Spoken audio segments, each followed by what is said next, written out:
What's going on? We back. It's the Boxing Clinic and more. Y'all know what it is. One time for the one time. We're grinding, putting in major work, man. So shout out to everybody out there that's rocking with the Boxing Clinic and more. Definitely appreciate everybody that's in the chat, everybody that's holding it down.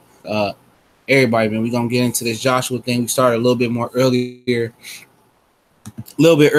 than I anticipated. I really wanted to start about 5:30, but I had to handle some business. So when you come up in here, let me know you in the building. Say something in the chat. Let me know who Robert Shoulders with. Okay, let's see if we get some. We want to. Oh shit, I got to email him. So yeah, see, I don't know. We rock out right now. This is me. I'll invite some people in a minute. Give me 1 minute.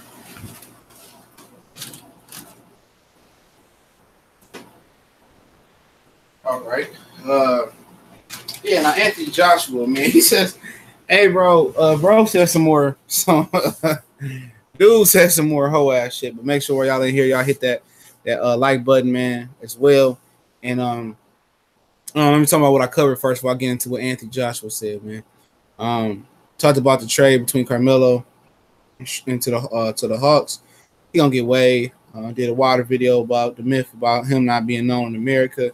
Talked about Jaime Munguia after talking all that shit about wanting to fight both Charlo brothers, preferring Hurd over Jamil Charlo. Also talked about how the Joshua Povetkin promotion is all about Deontay Wilder and potential Joshua fight. And also I dropped two off sports subjects type of sporty videos as well, talking about why do pro athletes always get divorced after they retire, and our pro athlete who cross over to a media sellout. So that's been the lineup for today. So we had 6 videos before this video. So you already know, if you've been rocking with me from the beginning, you know we do a 5 to 7 video minimum a day. You know, that's the minimum. 5 or 7 is the minimum. I usually can get up to about 10 videos a day. So I'm active, and that's every day as well. What's going on with Sheldon Holmes in the building? What's going on, fam? Let me know if you're watching, man. Let me know something, man. Let me know you in the building. Let me know who watching, who's silently watching. Be some little silent haters watching as well too. I don't really understand that. If you gonna say a lot of negative shit about the channel, in my opinion, why you watching? But Joshua says in boxing, saying we can start it off. Anthony Joshua says, sorry, allergy. Anthony Joshua says, it's my career is not determined by what people think. All right, that's the title of it. But at the end of the day, all right, we're gonna read the quotes. All right, man, we're gonna read the quotes. What's up, Open Eye? What's going on, fam? Let me know who else rocking with us, man. Let me know you watching. Just say something. Say what up, though. It's only polite. But he says, let them train to be fighters and fight Wilder. Joshua told the Associated Press, it's easy talking about it. It's another thing doing it. Okay, bro. All right. Then he goes on to say, this is my career. It isn't determined by what the people want. Joshua said, it's my career. I've always pulled for and done what's right for myself, which has ultimately led me to becoming a champion, right? It's not about the big light, Joshua said. It's not about taking from the industry. I don't want to drive a Rolls Royce tomorrow. I don't want one hit fight wonder. Then I'm a champion one week, and a few months later, I've lost it because I'm living the life. What? I want to add to the industry, give back, and I do it because I'm passionate about it.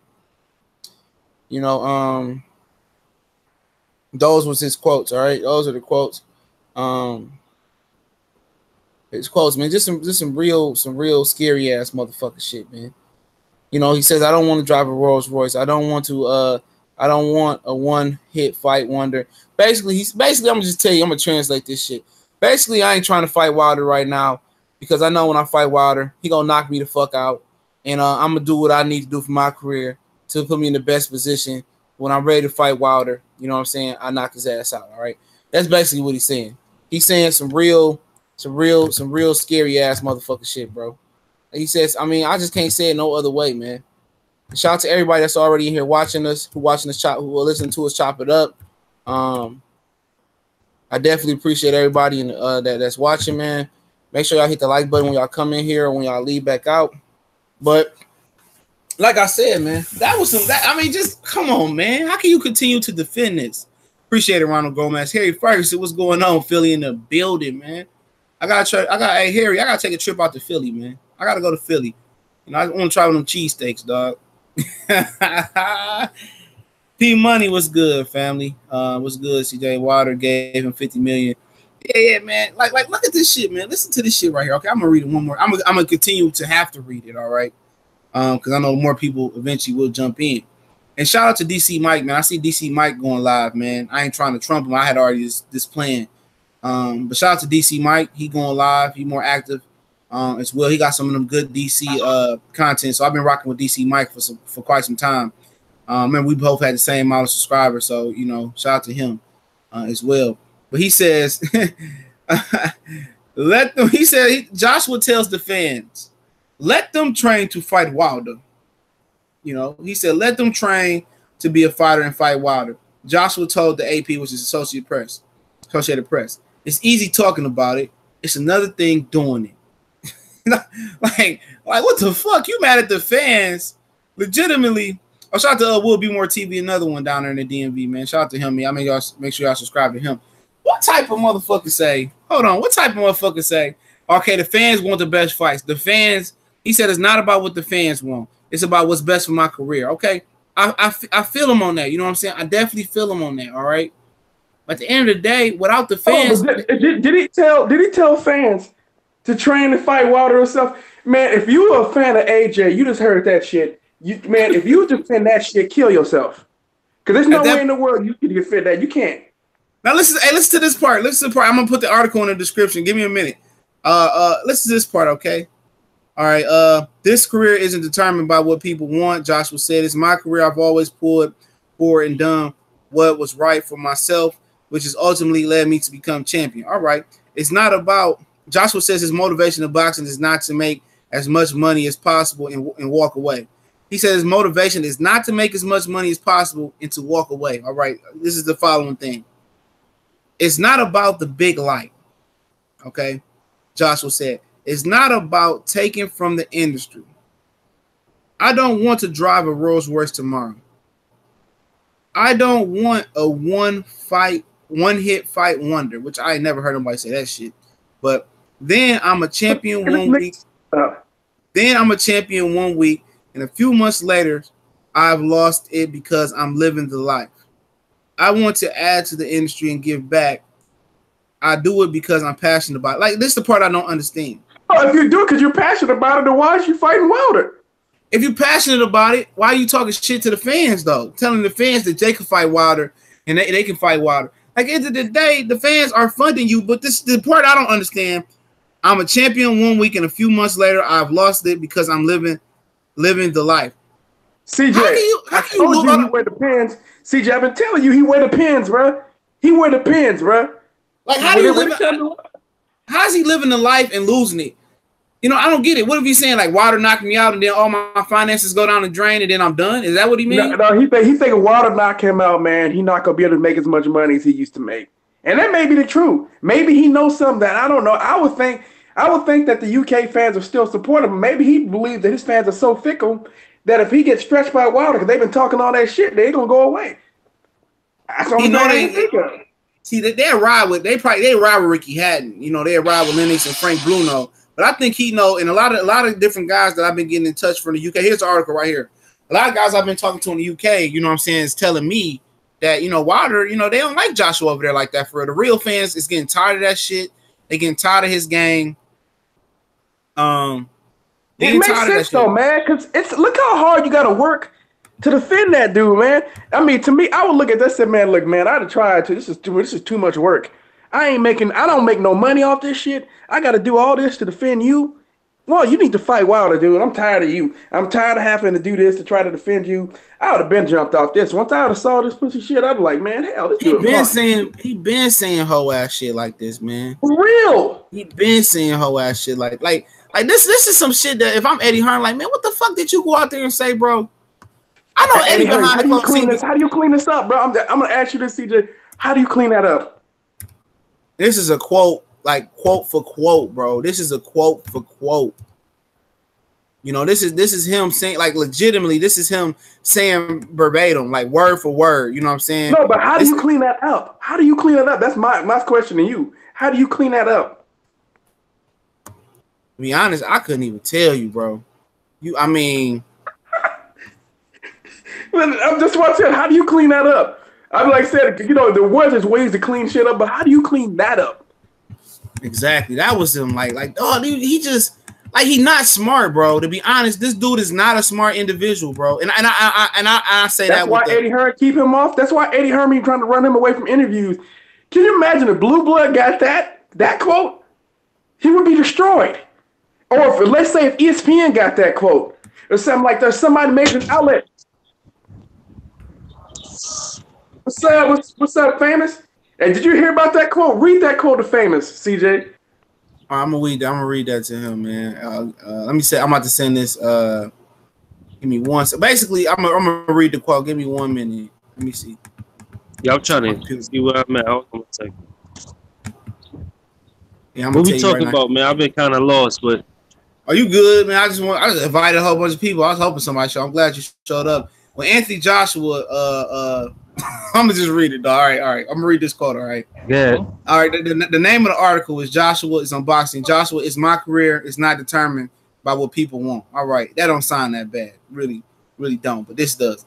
Let them train to fight, to be a fighter and fight wilder. Joshua told the AP, the Associated Press. It's easy talking about it. It's another thing doing it. Then he goes and say, this career isn't determined by what people want. Joshua said, it's my career. I've always pulled for and done what's right for myself, which has ultimately led me to becoming a champion. Joshua said his motivation in boxing is not to make as much money as possible and walk away. It's not about the big light, Joshua said. It's not about taking from the industry. I don't want to drive a Rolls Royce tomorrow. I don't want a one hit fight wonder. Then I'm a champion 1 week and a few months later, I've lost it because I'm living the life. I want to add to the industry and give back. I do it because I'm passionate about it. That's what he said? I swear to God, man. This is on Boxing Scene. I just put it in the chat, bro, a minute ago. Yeah, but look at this. That's a contradiction in itself, because didn't he say he wanted to be a billionaire, right? Exactly. He said he wanted to be the first billionaire. So that's one contradiction. Yeah, he said that.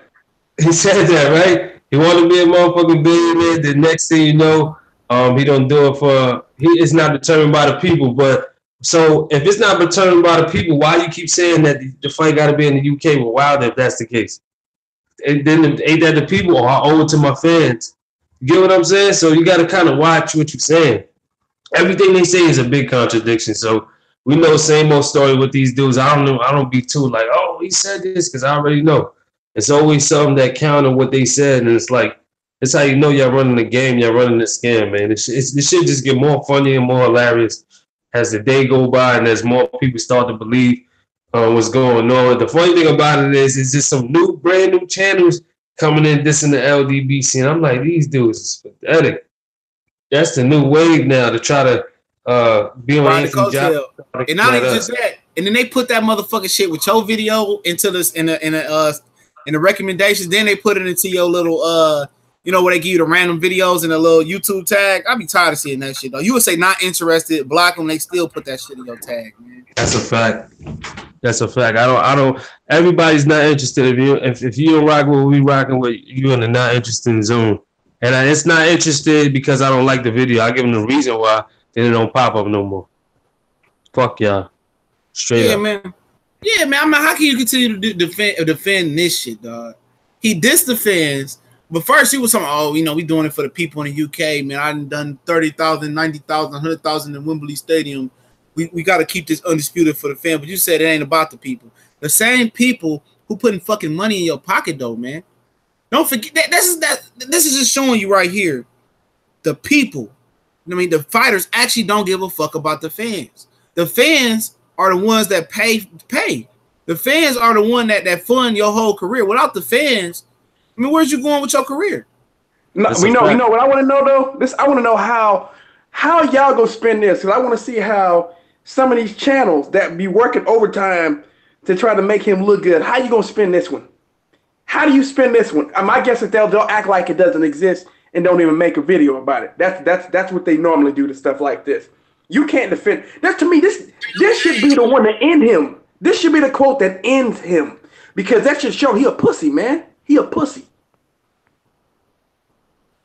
Yeah, he is, man. Like he just like they don't even Eddie Hearn, he fucked this up. He don't even keep up with his lies.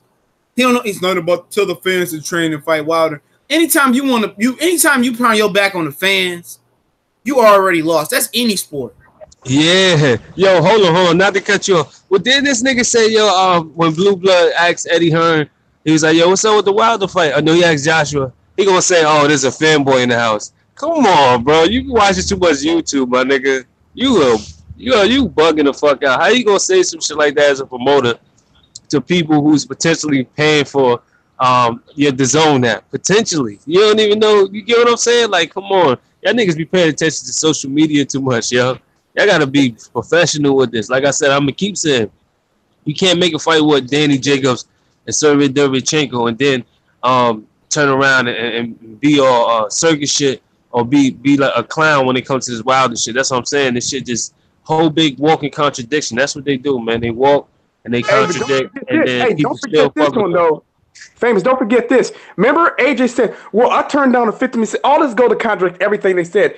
AJ said, well, I turned down a $50 million because I want to have the fight in the UK. We've never had an undisputed in the UK for. I'm doing this for the fans. Wait a minute. Look at how many times they change their mind. How can you continue to try to? Why would you be motivated to defend this dude? Right, man. He should. Hey, look here.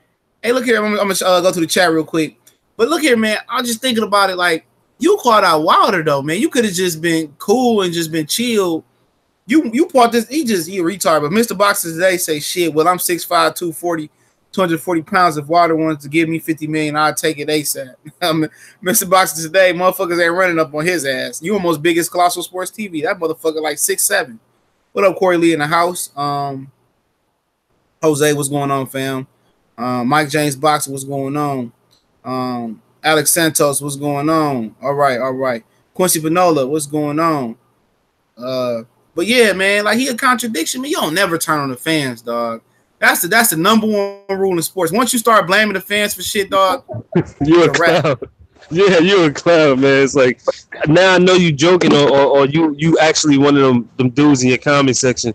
The dude that never got no picture, you probably one of those type of dudes on the low. That's how I know, because you talk about fanboys. Who talks like that, my nigga? Who talks like that? But he got a burner account. He got a burner account. Remember the dude from the Philadelphia 76ers? What was it, Jerry Colangelo, Cali? Yeah, he was on the internet leaking out team info and trying to sneak this to players and shit. Yeah, I remember that shit. These motherfuckers got accounts, dog. They listening, dog. At first, I ain't really believe it, though.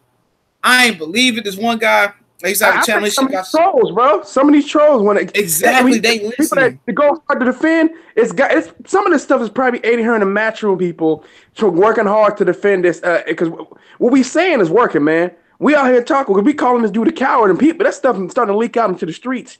And I'm thinking that they must know that I think they've done some type of survey and try to test the water. And they know AJ ain't being received well over here. That's why they brought him over here, man. They brought him over here because shook on that stage. He was shook on that stage, dog.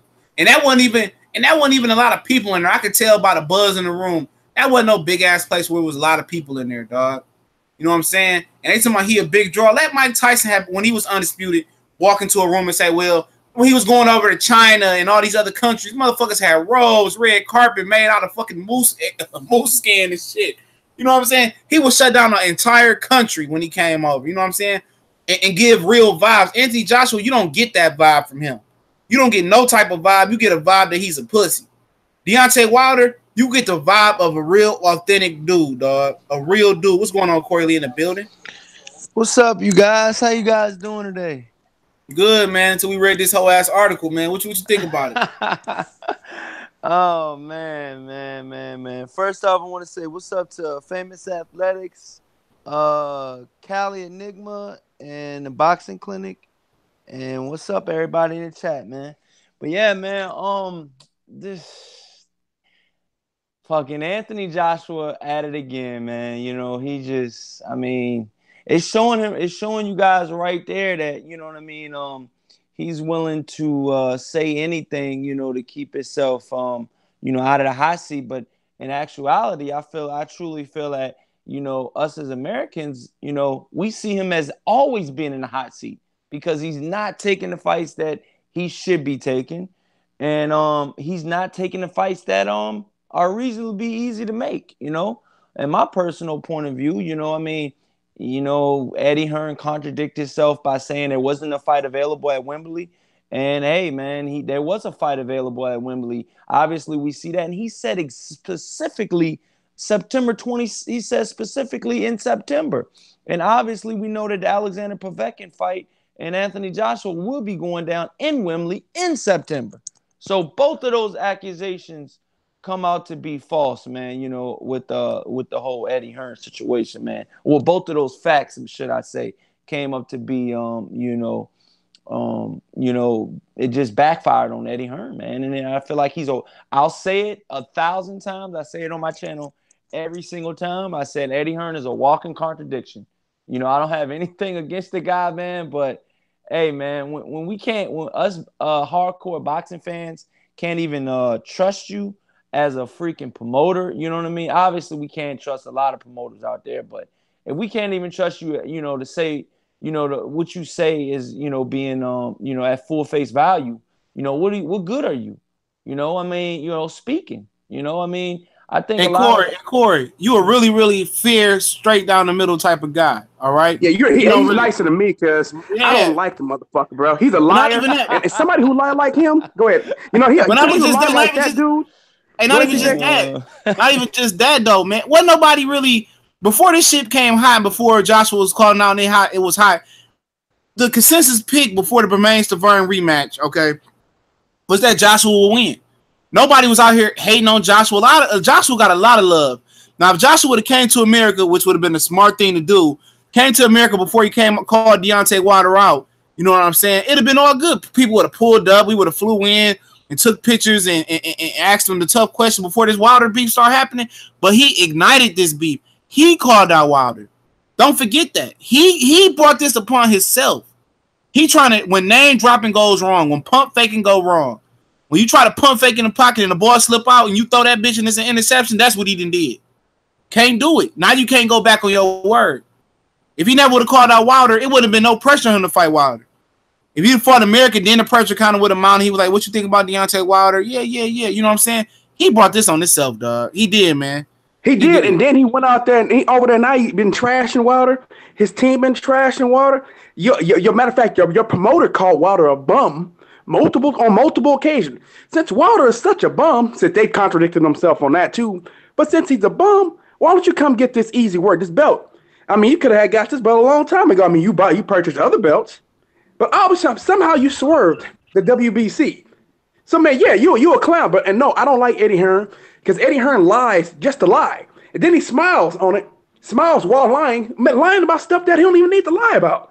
And you look at Bob Arum. At least Bob Arum a lot like a motherfucker. You know what I'm saying? When Bob Arum was lying about Pacquiao and Mayweather, it was making motherfuckers mad, but it didn't make them nowhere near this mad. You know what I'm saying? If Bob Arum was gonna lie, he was gonna have a nice gap between his lie where you kind of forget what he said July 1st, and now it was fucking October 30th, and you didn't really kind of it hit you. Then he hit you with another lie. He was a master at that shit, dog.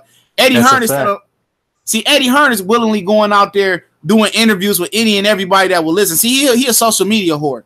You know, let's keep it real. But that's what kind of what you need to be right now to really pump your name out there. Hey, but you know what though? But here's the thing: he wants to be an Instagram thought. That's what Eddie Hearn wants. Eddie Hearn is he don't want to be. He is an Instagram thought, and what he wants to be, he wants to get beyond Instagram and get like the Kardashians. He want to be bigger than a fighter. Hollywood star. He want to be bigger than a fighter. He wants to be a Hollywood star, bruh. That's what exactly. When you say Anthony Joshua, when you say Anthony Joshua, what do you think about? You think about Eddie Hearn. Exactly. Team Hearn. It's not Team Joshua. It's Team Hearn. It's team exactly. But if you heard Evander Holyfield, go ahead and enlighten me. I seen Blue Blood do a video on it, a couple other people. What did Evander say? Oh, he was like, you know, it's obviously this the fight that everybody want, but he said, you see the boy Wilder won it. Anthony Joshua don't want the fight. You know what I'm saying? Like, it's pretty much he don't want the fight. You could tell he don't want the fight because this is for all 4 belts. You know what I'm saying? He says, one thing I did when I was a fighter, I didn't break rules. If I had to fight somebody, I fought them. You know what I'm saying? He said, I never break the rules when it comes down to that. So pretty much, he said, yo, you can be undisputed in one shot, just one champion. I said, look at this. Come on now. And look, and look, and then hold on real quick. Go ahead. Real quick. And then I heard, I seen an interview with Anthony Joshua right after that. And they said, yo, if you had a fantasy match, who would be? He was like, oh, I had to be Evander Holyfield. This is a dude that they call a real deal. That's from America. That's from, what he say, from Philly or something like that. He be off the line. He was breaking down the style and everything. And look, so a guy that you think highly of saying you don't want to fight. Come on, this goes to show you it is what it is. And Floyd Singer said that shit with I think it was with Dante's Boxing Nation. And he kind of didn't want to put Joshua out there because you know they Joshua fanboy jump, but he said he better be ready when it happened. He said he better get ready. That's what Floyd Singer said on Dante shit yesterday. Jeff Mayweather picked Wilder to win. You know, it's because it's basically illegal for that gym for anybody to pick Wilder because you know Jeff don't give a fuck. We know that damn well that Floyd Mayweather just probably warned everybody in there that you better not side with Deontay Wilder because Deontay Wilder, we can't allow that fight to happen because if Deontay Wilder beat him and get 51-0, he gonna be remembered more than me. And he can't, you know, we know that old hating ass Floyd Mayweather can't accept that. He can't. You had a great career, but he can't. He don't want anybody bigger than him. His job is to be a hater, man. He 41 years old, still hanging out with 20-year-olds. And at the end of the day, with Tank Davis at the end of the day, his records are meant to be broken. As long as they broken graciously, but as long as they broken graciously, it shouldn't be no problem. You want somebody to pass you. Floyd Mayweather probably deterred his kids from boxing so they won't be better than him. They got my genetics. They probably can be better than me. No, you're going to make rap videos when you can't rap. You're going to be a rapper. You ain't going to be the boxer. The type of motherfucker he is, man. Yeah, I'm hearing that Gervonta Davis was a little mad about with Floyd Mayweather, you know, with the whole Ryan Garcia situation, man. You know what I'm saying? From what I'm hearing. He took a picture with him and shit like Ryan over there looking like his fighter. Sources that I'm hearing, you know what I'm saying? They're saying that Gervonta Davis isn't really happy with, Floyd Mayweather, you know what I'm saying, for showing Ryan Garcia love and shit like that. Like, but I'm like, what is Floyd Mayweather supposed to do? He's a young. Hey, Corey Lee, that's some W. That's some WA. That's a slap at Oscar La Hoya, man. When he's taking a picture like that, it's another shot of Oscar. Hey, that's a WA, dog. Them motherfuckers got weird activity. That's what I'm gonna leave it at. Him, Tank, and Broner, and Mayweather. There's some weird activity going on between them, bro.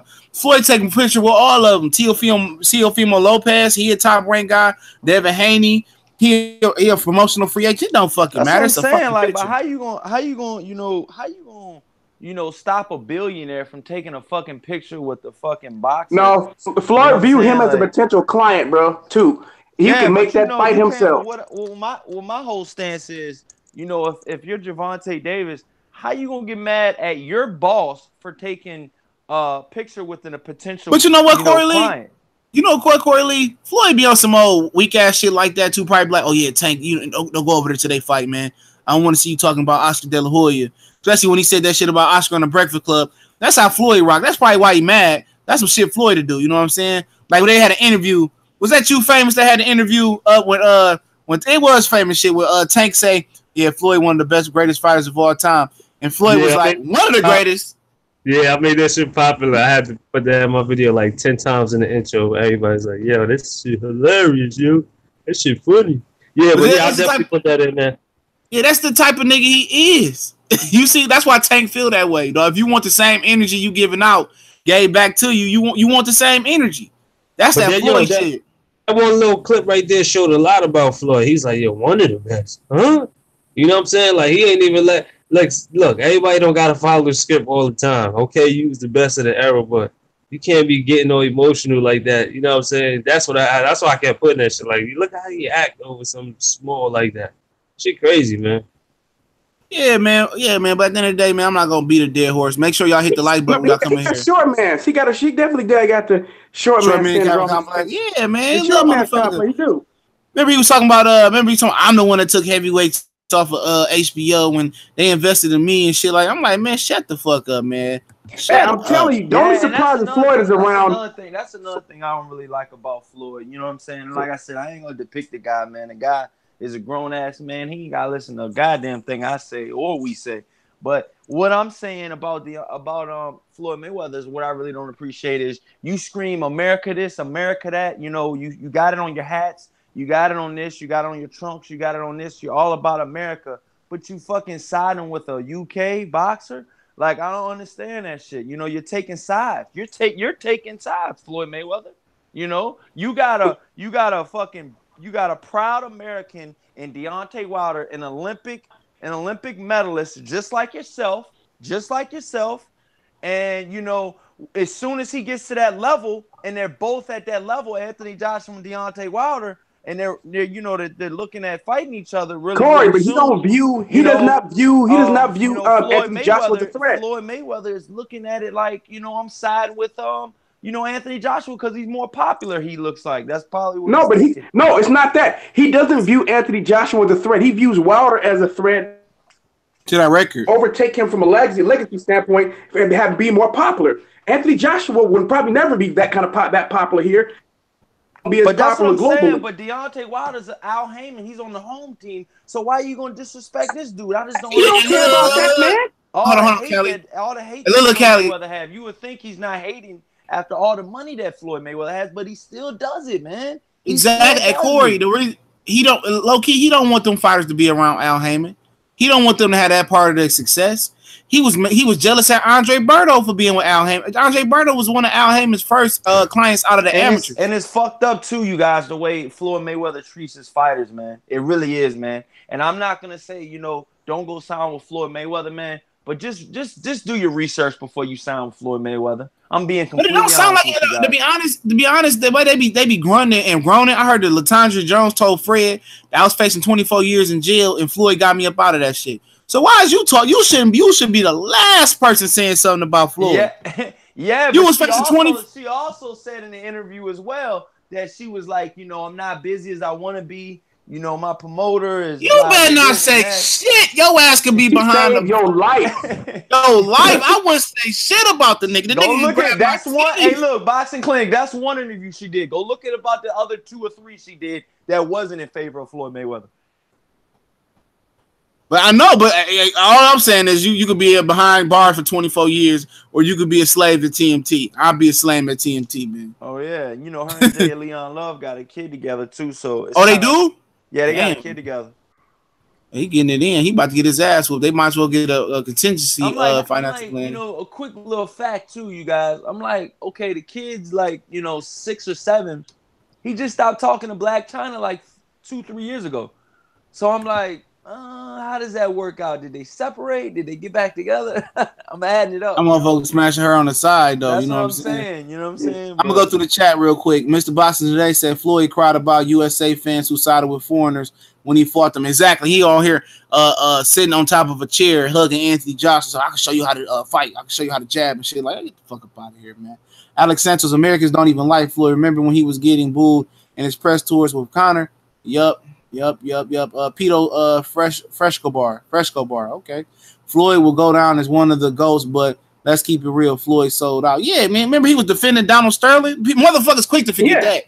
No, but hey, Corey, you heard my cousin came on your show. You heard my cousin. You know what he think about Floyd Mayweather. I'm talking about my cousin from Long Beach.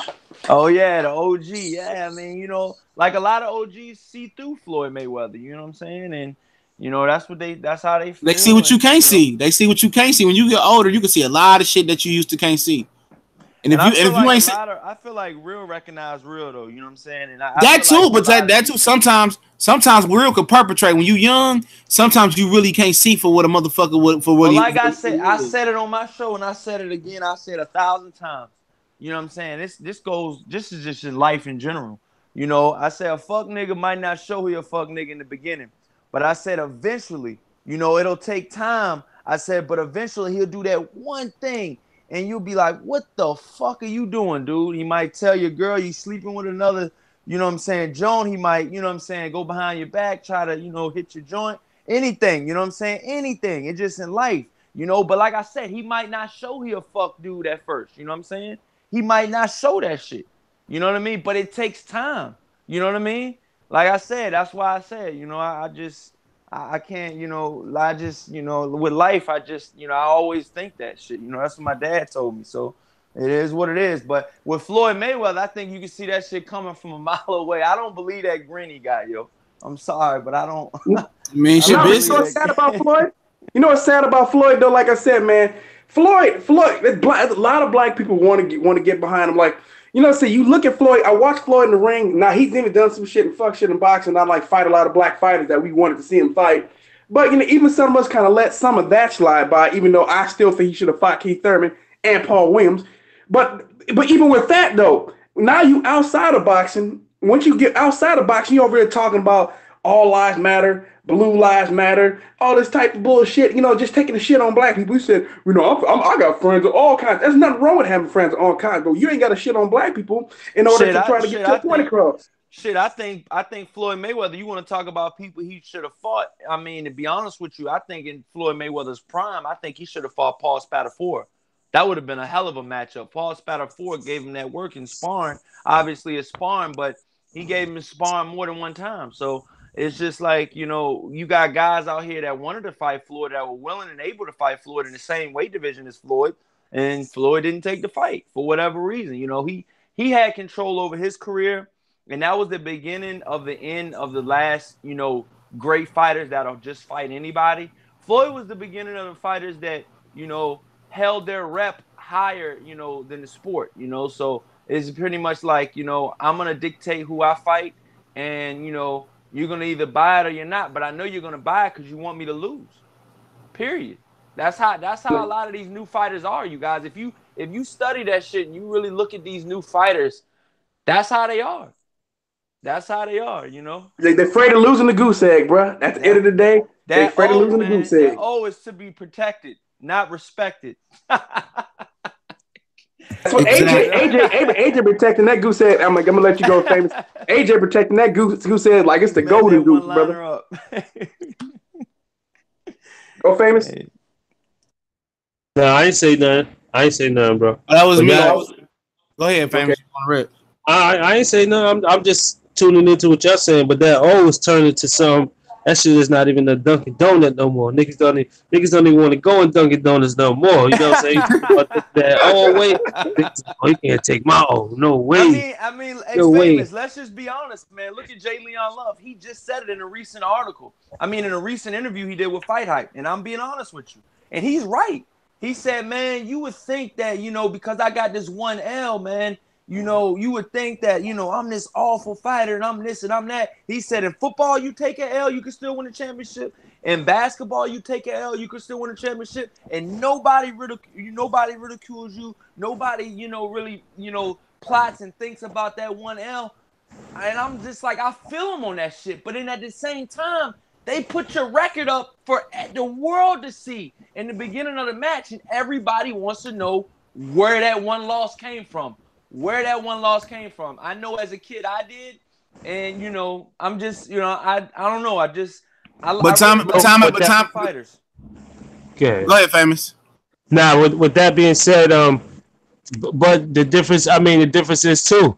Everybody, like every other sport, people could take an L, but they also face each other. In boxing, it's strategic ducking, or you know what I'm saying, or the fans going by. In other sports, every team has to play each other. It don't matter if you got 20 losses. You still got to play the best team. If that's part of your schedule, that's part of your schedule. In boxing, you don't run through the roster. You don't run through everybody in this the sanctioning bodies. You don't run through 1 through 10 through your whole career. You know what I'm saying? They do it strategically where you just, okay, I don't got to fight this guy. This guy beat this guy. I beat that guy. Floyd was known for that. I beat the guy that you lost to. You know all that beat you. You know what I'm saying? And to be completely honest with you, Famous Athletics, Floyd Mayweather did one of the biggest moves. He did a fan vote. The fans voted. They didn't pick Marcos Madonna. They picked Amir Khan. They didn't pick Marcos Madonna. These a fact. Are facts. That's a fact. I give you Amir Khan won, ladies and gentlemen. But here's the thing, though. Us as fans, we have to let the fighters know that it's okay to lose. You lose and though that doesn't end you. As long as you bounce back, as long as you're willing to continue to fight the best, it's okay. You can take a loss. Sometimes you can lose to a guy and you can come back and beat that guy. Just give it your all, Callie. You know what I'm saying? Just give it your all in the ring so we know. We know when a fighter's playing lazy or, you know what I'm saying? We know you ain't trained hard. If you do all the steps that it takes and you just put up a good fight and you lose, it is what it is. So you're going to lose in that's sport. Another thing. Oh, go ahead. No, you're going to lose in sports. But it's okay to lose. You know what I'm saying? Like I just do. Adrian Granados, man, this dude has had a lot of losses on this record. He keeps coming back and trying.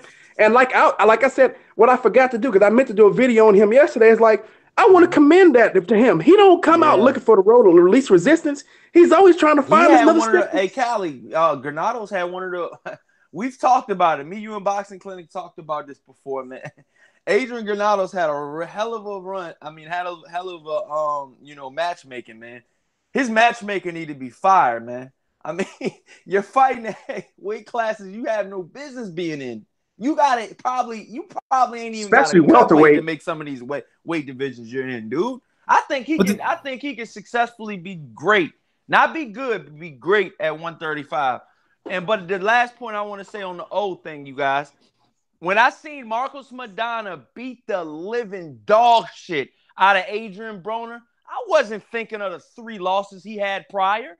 I was thinking of this ass whooping he just gave. That's a fact. A fucking undefeated fighter right in front of my fucking eyes, man. And Adrian Broner talked all that shit leading up into that fight. And to be honest with you, I was on the Adrian Broner bandwagon. I was like, man, this dude cocky as a motherfucker. He's a Leo. I'm a Leo. I'm like, he's just gonna talk shit. You know what? Let's see. But I was like, ain't nobody beat him yet. So, hey, we got to keep seeing. When I was just in awe when he was just getting his ass beat up for 12. This wasn't a knockout loss like in the second or third round. He could have quit, But I really think, and I think you guys know about this too. You hardcore fans out there. When Adrian Broner fought Marcos Maidana, I truly think that one fight alone took a lot out of Adrian Broner, man. I'm being completely honest with you guys. They gave him made him gun shy. Tim made him gun shy. Gave him a little bit of CTE. He was already gun shy. But he was gun shy in the Ponce de Leon fight. But he always been that way because why he keep his legs apart, man. He's not able to really to get off like he supposed to. That base was very important. But when Maidana beat his ass, he was scared to get hit. Like legitimately, he was flinching to some shit. You know what I'm saying? But the old thing, man, that shit should have been gone. We seen so many fighters like Salido. He completely obliterated that fucking myth. He beat Robert Guerrero, even though it got changed to a no contest. He beat an undefeated Wildman Lopez. He damn near beat up on Mikey Garcia until Garcia quit when he was coming on hot. He beat Lomachenko, everybody's boxing god on earth. That old shit should have been eliminated. Look at Joshua Greer. He got a loss on his record. He came back knocking everybody out. What you got to remember is this with these fighters. Glenn Johnson as well, too. A lot of these guys had fucking jobs while they was starting. And Greer said that guy didn't want to fight him anymore, too. When me and Black Horseman interviewed him. Greer said that guy that does not want to fight him, he said he tried to fight him 2 or 3 times. That he tried to get that rematch already. Yeah, you look at it, man. A lot of them dudes be having jobs. They got to provide for their family because Regis Progress said he was making $1 in the beginning of his career fight. $1. He didn't make nothing. He said he didn't make nothing for his fight. Real quick. I'll be right back, in 5 minutes, y'all. I'll be right back. Hope y'all still on. All right, famous. But look, you guys. Some of these fighters have to pay. They don't tell you about that. They have to pay to fight. Yeah, out of their pockets. Yeah, it ain't got that real. Yeah, some of these fighters have to literally pay.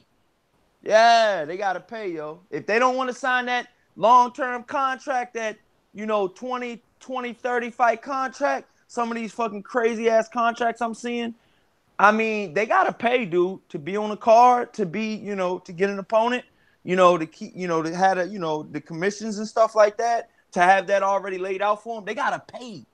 And if they don't have, like, a big-time promoter, they have to pay to fight. I'm being so serious with you guys right now, man. This is the part of boxing you do not know anything about. You guys, some of you guys in the chat and stuff like that. Maybe some people on the panel, but you have to. Some of these guys literally pay. If you go deep into the trenches, man, they have to pay for these early fights, man. If they don't have a big time promoter, I'm being honest. It's crazy. Yeah, they gotta pay, dude. You gotta pay. You gotta pay your way. All right, we're gonna switch gears. Let's talk about Jaime Munguia. Name dropping. Make sure y'all hit the subscribe. I mean, hit the bell icon, but I mean not the bell icon. Make sure you hit the like button when y'all in here. You know all that shit too. Jaime Munguia. Today I could read that interview as well.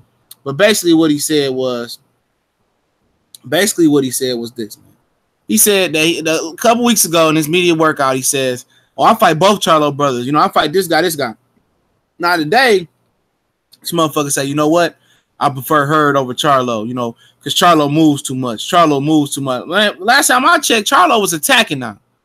You see how these fighters get out here name dropping and talking shit and they feeling themselves. And then when it come down to the get down, oh, you know why guys want to fight Hurd? Do y'all know why? It ain't because Hurd got 2 fucking belts. Trust me on that. Motherfuckers want to fight Hurd because they see him as an easy, the weakest link at 154. They look at him and say, you know what? I'm looking from the outside on the inside. I'm looking. You know, I could beat that guy. But when you get in there with him, it's a totally different ball game. When you tired of punching and he turn it on, he kicking into that workhorse gear. He get the whooping on your ass. You can't defend yourself no more. Then you're gonna wish you didn't pick him. You know what I'm saying? Real shit right there. They're gonna have to learn if Hurd get in there and make an example out of Jaime Munguia. They gonna learn to stop fucking with Jared Hurd and stop playing with Charlo and say, oh, you know, Charlo moving and making excuses because they want to fight Hurd. Hurd gonna continue. He gonna make an example out of that boy. I want to see what he do this weekend. I kind of favor Munguia, but make that shit happen, dog. Make it happen. I'm tired of them picking on Hurd. Did you guys see what Hurd put on his Instagram? No, what he put on? He said I was gonna try to be easy with you. He said I was gonna try to be easy with you. You know, I wasn't gonna say shit to you. But he was like, you keep asking for something, and you're gonna get what you're looking for. You know, he said, you're young, you're a champion. He said, but pretty much he was like, I'll beat the shit out of you. That's what he told him. And I mean, to be honest with you, man, Jared Hurd is one of those type of fighters, man. You got to watch out. He said, this is what I quote. He said, at Jaime Munguia, if you keep talking, I'm going to take that title from you earlier than I anticipated. I'm trying to spare you until after the Charlo fight. Focus on Liam Beefy Smith. He added both fighters. He said, before you get hurt, kid, and put the fucking lightning bolt emoji. Whoa. Yeah, that motherfucker. And he put Munguia's face off with Hurd. He keep talking. I mean, don't talk shit and then don't say I'll fight this guy, that guy, and then come with a preference. That shit weak as hell. Don't say you'll do something, but you got a preference. You know what? I'm gonna fight the dude with the shoulder injury first. I think I can get him. His shoulder might be a little bit injured. You know what I'm saying? Don't do no shit like that, man. If Charlo is available, fight him. No, you just called out the whole division. I don't know though. I want to hear what Cali got to say because that's his boy, Jaime Munguia. How did you say it about Mikey Garcia, broken nose? He's like, your nose. That's how Cali talks about Jaime Munguia, yo. Oh, Mikey, your nose, Mikey. Mikey, your nose. Yeah, that's how Cali would talk about Jaime Munguia. Jaime Munguia. Oh. I think he's busy right now because he's still on mute, man. Cali, you there? Yeah. Yo, this dude, but yeah, I mean, Jaime Munguia is a really good fighter. You guys out there, you guys watching. Jaime Munguia is definitely in my opinion, a world-class fighter. I'm not gonna take nothing from him. I feel like there's levels to it, and I feel like he's really young, but I don't even think his handlers, we're gonna face him this quick against world champions. Because let's be honest, the commission denied the Triple G fight. And rightfully so, I think he would have did well in the Triple G fight. Could he have beat Triple G? Very possible, but very slim. And say this real quick, yo. This is my mentality. Hey, he's back. Jaime get one in his mouth. I'm a realist. Jaime get running his mouth. He need to go see Jared Hurd. Period. He need to see Jared Hurd. Who wins that fight though, Callie? I mean, be real though. Be real with the fans out there. Who do you think wins that fight? Man, I think favor Jaime. I would slightly favor Jaime, but let me say this. I told you before I was slightly favor Jaime, but it would not surprise me if Jared Hurd beat Jaime. Look, boxing clinic, he's favoring Jaime. I said I was slightly favoring. Look, I kind of favor Jaime Munguia at first too, but I don't know. I gotta see him fight this. Think about it though. I gotta see him fight this weekend. Does Jaime Munguia even beat Laura? Hey, I mean, Laura. I think it may be a bad matchup for her, but then it depends on if Laura's the same guy. I mean, all right, man. Yeah, no, styles make fights, man. I wouldn't be surprised if Laura able to beat him. Trust me, I know styles make fights. So I know, but that's my point. I don't know, man. A little bit too high on Jaime Munguia, man. The guy's face Saddam Ali, and that's it.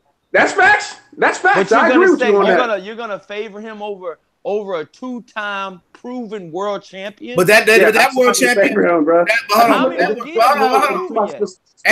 But neither's Jared Hurd really proven yet. Neither he beat Lara. Jared Hurd is very proven. I don't think so. If he really proven it, hold on. He fought Laura, and he beat. Most of his fights he won. He was the underdog in. Listen, look at how people continue to pick on him. You just heard what I said. They don't think he proven. They think they can beat him. That's a lot of casuals saying that though. No, this is fighters. Jaime Munguia just said that. Yep. You know why? You got fighters saying that until they get into the ring with him. Exactly. That's what I just said. That's exactly what I just said. But I'm just saying the fighters think that until they get in there and get their ass whooped. Now Munguia, he passes the eye test for sure. When I break down and say he does a lot of good things, but there's a lot of things we don't know, like Corey say. We don't know about the jaw. That's true. We don't know about the stamina. I agree with that. I'll say this though. Go ahead. I will say this though, man. You know what I'm saying? Everybody says it, and I've said this to you too in the past, Corey. I also said this to Famous Athletic. I said it could be a situation where Jared Hurd could just take everybody fucking punches to just walk through everybody. Now that literally is. I've stated that multiple times. And I actually told CJ that too. I seen Saddam Ali get hit flush, man. And I mean, I seen Jaime Munguia get hit flush against Saddam Ali. If those punches come from Charlo or Hurd, it could possibly be night. But you know it's different. I don't think Hurd is that big of a puncher, man. I don't think Hurd is it's not even about that big of a puncher. But he punch. He probably don't punch hard like Hurd, but Saddam Ali can punch. But the thing about it is, sometimes some guys will fight guys one way, one fight, and they won't fight them another way. See, he probably just thought like he knew Saddam couldn't fucking hurt him. He a welterweight, just walk through him. He might not even give that same opportunity to Jared Hurd, not willingly. You see Triple G when he got in there with David Lemieux, that motherfucker pumped that jab, and Curtis Stevenson. He pumped that jab and he stayed on the back foot. I give Jared Hurd this. Personal opinion, I just think Jared Hurd is underrated. That's all. I said Jared Hurd tests your stamina. He tests your stamina. If you don't have good stamina, even if you have good stamina, he tests that shit, man. He gonna make you because he tends to weigh you down, not just physically but mentally, because he just keeps coming. And if you throwing bombs and he walking through it, it's frustrating, man. Mentally exhausting. So to me, that's what. There's a question. My question about Jared Hurd is, what is he going to do when he faces a big puncher like Munguia and Hurd? And then Jaime Munguia, we need to learn. We're gonna learn a lot. We're gonna learn a little bit this week, and I think he's gonna beat Liam Smith ass. But we don't know how he would look against stiffer competition. So, to me, there's questions from both. Jermell Charlo, I think Jermell Charlo beats both of them at this point, in my opinion. But then again, I don't know until they fight. So my guess is this is what I'd rather see. I'd rather see Jaime Munguia versus Jared Hurd. Because if Jared Hurd wins, I think he got an opportunity for half undisputed. I don't know if Jaime Munguia's handlers, not saying Jaime Munguia, but it's possibility that Jaime Munguia was talking a little weird. It looked like he's trying to swerve or avoid Jermell Charlo. So who's trying to swerve? I think we got a better opportunity for undisputed if Jared Hurd beats Jaime Munguia. Who's swerving? I'm talking about. I said Jaime Munguia. Either he's trying to avoid, duck, or swerve Jermell Charlo. Just from that article, that's what it sounded like. Oh, okay. So did you hear what I just said? I said I think we got a better opportunity if Jared Hurd beats Jaime Munguia to get undisputed. That's what I'm saying. He talked all that shit about I'll fight both Charlos and Triple G and Canelo and this and that. Oh, then he get an article. Oh, well, Charlo just moved too much. I mean, my God, shut the front door. I like Jaime Munguia. But shut I like Jaime too, but that was weak, bro. But like I said, man, he said that. Then I went and read the article, and I was like, man, that's disappointing. Let's be honest, you guys. Let's be all honest, and we're gonna be real with this shit. If Jarrett Hurd fights Jaime Munguia next, if that's the very next fight for Jarrett Hurd, no warm up, just straight. You know, I'm just saying hypothetically, if he fights, you know, Jaime Munguia next, you know, it's still this year in December, he fights Jaime Munguia next. If he beats Jaime Munguia, does he get any credit for it at all? Hell yeah, he do. He give you 3 belts. Hell yeah, he get credit for it. Yeah, he get credit. He get credit from the hardcore. I know, but listen, Callie. Does he get respect for beating Jaime Munguia? Because let's be honest, if he beats Jaime Munguia, I can already hear people saying, "Well, Jaime Munguia didn't beat anybody." I don't care. Jaime Munguia is the WBO junior middleweight champion. That's how I go. Feel. But I'm not talking about you. I'm talking about all the fans out there that pay for the tickets and pay to watch it. Who at the end of the day, who cares? If he goes on to beat Jermell Charlo, guess what? All questions gonna be answered anyway. Don't matter if they talking shit. Yeah, if but Charlo and he's undisputed, is he gonna get the credit for it though? It don't matter though, man. At the end of the day, if he gets all the belts, you can't worry about that. Corey, you can't worry about that. If he ends up getting all the belts, he gonna get credit because he's gonna be undisputed. I don't care about that. As long as he get all the belts, if he becomes undisputed heavyweight champion in the world, you can't. And that's the hardest belt to get. That's legitimately the hardest fucking belt to get in every division. What, the WBC? Either Golden Boy has it or Top. Oh, you think the WBO? I'm gonna say the WBO because if you're not with Top Rank and Golden Boy, that's an impossible belt to get, man. Facts. That bitch is impossible to get, dog. Like I said, people. And what y'all hear? Y'all heard about Terrence Crawford? I guess Corey, you said that shit. You reiterate that shit. I heard them. You know, Bomac said it all the time about Crawford saying that Keith Thurman gonna beat Earl Spence. That sound like he hoping he ain't got to fight Earl Spence. I don't give a fuck what nobody says. That's exactly what it sound like. I mean, you know, I truly think that Terrence Crawford, you know, I think he said it, you know, he said it in reference to, you know, who's proven. He feels like, you know, Keith Thurman is more proven than Earl Spence is. And you know, it's a toss up. Like when we had these welterweight conversations, man, you got a whole lot of Texas people from Texas saying, you know, Earl Spence. And then you got all of these people from, you know, pretty much all over, you know, saying like, you know, Terrence Crawford, but it's a 50-50 though. You know what I'm saying? I'm saying if you're from Texas and you live in Texas, 9 times out of 10, we know you're gonna pick Earl Spence. I mean, that's just being honest. I'm being a realist right now. I'm not sweeping the elephant underneath the rug. If you're from Texas, you 9 times out of 10, you're picking Earl Spence. It's just what it is. You know? It's just what it is. You know? But at the same time, they got, like somebody said this shit earlier. I don't know where I was at. I think I might have been on Cali shit. They got the same fucking fan base, bro. They do. But here's the thing though, Black. Let me tell you something right now, man. Because both fighters, both Earl and Terrence Crawford.